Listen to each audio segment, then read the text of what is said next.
Mike. Okay. So what we're going to do today is we're going to take a close look at another running record. For our purposes, I chose an IRI just because it has the comprehension questions already built in. It's just a very quick, easy, at a glance look into the reader. It's the process that I want you to really look at, and I think Kelly has made that very transparent, that it's not that you do an IRI or a running record or a miscue. It's the process that is embedded in all three. So take a look at this copy of an IRI that we have for you. And our goal for independent writing today is we're going to write to learn. We're going to read through this IRI just like the kid read it, and then we're going to look at the comprehension questions. We're going to ask ourselves, what do we notice about the reader? Because the whole point of doing a running record miscue assessment is to figure out what the reader is thinking, looking at their behaviors so that we can help them grow. It's not just for a score, it's not just for a test. It's a window to an instructional strategy that may help them. All right. So would it help if I read it like he read it for you to get a look at it, look at the cueing system? All right. Jill's mom said, "It's time for bed." Jill put the pup to bed. She said, "Go night, place. Sheep will." Jill and Mom and Dad went to bed, but the pet didn't sleep. Jill said, "I have you, pillow. Do not cover, pillow. What did you wanted me want, my little pillow? Do you want me to play with you?" Jill played with the puppy. She said, "Now you can sleep. Good night." All right, before we look at the comprehension questions, what do you notice about this student as a reader? What do you notice about his behaviors, about his patterns? Yes. So you can see from the notations that he's attempting to sound it out, right? He's looking at the initial hard consonant, okay? He tried. There's no, like, teacher told it. Yeah, there is no, like, frozen where he's appealing to the teacher. You see at the... It says all have a visual similarity to the word that's there. Yes, so he's high on the graphophonics. If we're talking about MSV, graphophonics is the same as visual, so he's definitely high on visual skills. That is a strength. You see how with a miscue or a running record, we're looking at the kid's strengths, not their errors per se. It's a window into who he is as a reader, so we can help him. What else do you notice about him, about what's going on in this reading? He's adding his own words in some cases where he doesn't see a consonant, they're over. Mm-hmm. Or cover, instead of. Mm-hmm. So he's looking at the initial consonant and just calling it, right? Duh. Knows what's going on in the story because, What makes you say that? well, go night plays, sheep will. They're not sentences that make any sense. So we would call that with the miscue, would you say it's low meaning risk or high meaning risk? I mean, he's struggling with meaning? Yeah, so there's high. He's high level miscues. They're not definitely impeding the meaning. It looks like there's one word that he's really struggling with to figure out over and over in the piece.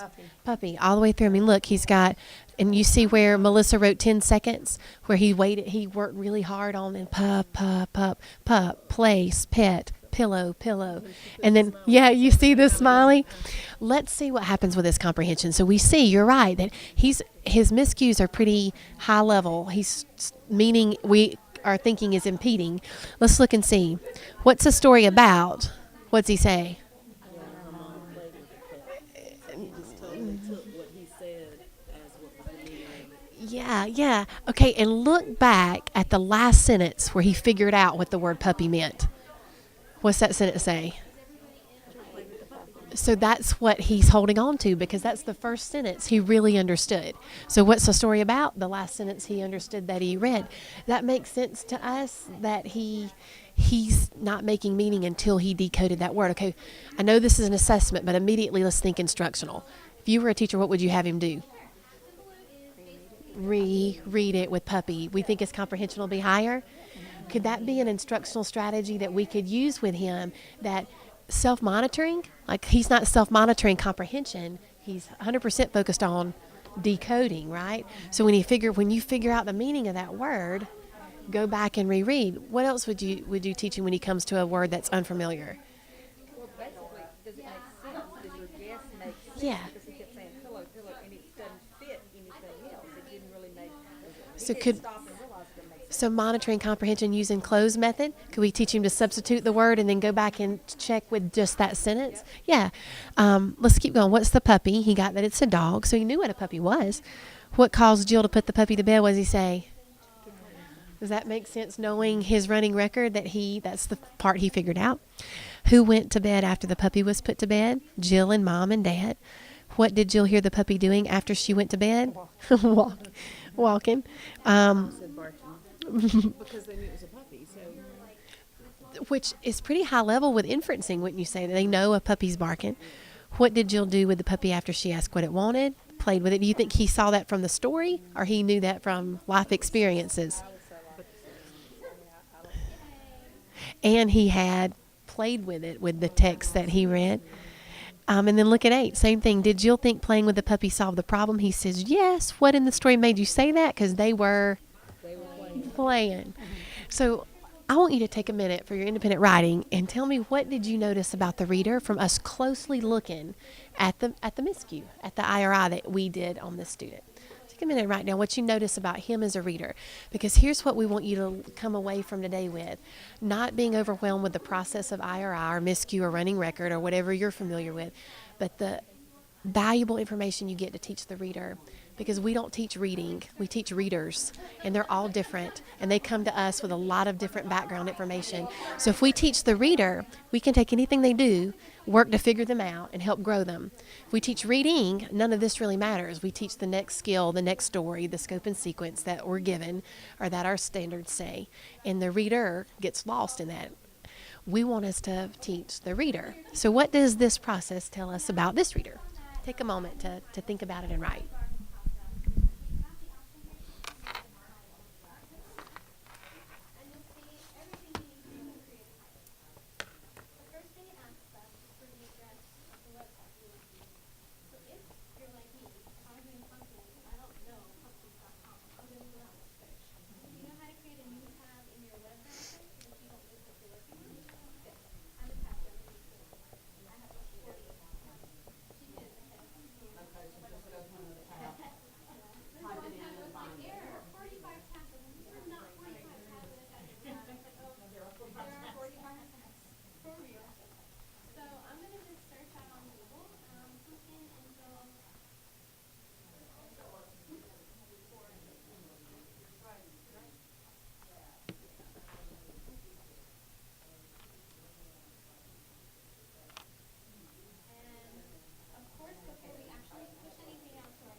So let me ask you this question. Do you feel like there would be some different answers among us as practitioners from each running record that we look at or MISCU that we do? Is that okay, that what Ms. Jackson says may be a little different than what I would bring to it? Yeah, how is that okay? Because I agree with you. I just want to know your thinking. well, I guess it would bring a different, my thoughts about how a student comprehends and reads, and them being different from yours. It helps us to figure out, well, okay, what did you think? I may hear something totally different than what you hear. Right. And together as educators, we can come together in planning and say, well, if you're hearing this, I'm hearing that. We can come together with instruction that way. Right. I know when I've introduced running records to a grad class at Furman I taught several years ago, that was the big worry. Well, like, what if I don't look at it right? What if I don't analyze it in the same way that you do, Ms. Mitchell, or that my peers do? Value is in the process and in what you're able to do with that student to grow them instructionally. If your focus is a little different than hers, will all the different focuses help that kid?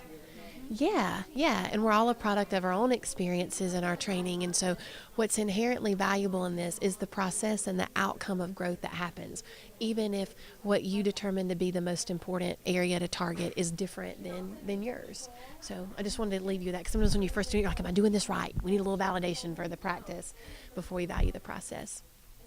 All right. You guys want to share one or two things that what you thought about? No, you did? But that he sort of plows on through, despite not making any sense at all. Right. Wasn't a strong reader. I would want to, my first thing was, does it make sense? Mm-hmm. I agree. What can we do to fix it? basic sight words. I mean, I don't Yeah. know how old this child was, but this is the first grade one that we did. Basic sight words. Do, want. So we could work on high frequency words. Something you're not going to learn though if you're just sitting down next to them. Read me this paragraph, you know, just for a minute or so. But you do one of these and You know, that's exactly the value of that. And sometimes when we have to do them and they have to be done in a kit and everybody has to do them the exact same way, we worry more about getting it done than using it as a tool for our instruction, which is why I want you also to know you can do an IRI, you can do a DRA, you can do a Domini. The way I've evolved in my practice is I can take any book and do this process with it. I'll make a copy of it on the copier machine. I'll try to let the kids pick from a cold read from a text that's within their independent to instructional range, and we can do that from too. So the program is not as important as the practice, okay? Thank y'all.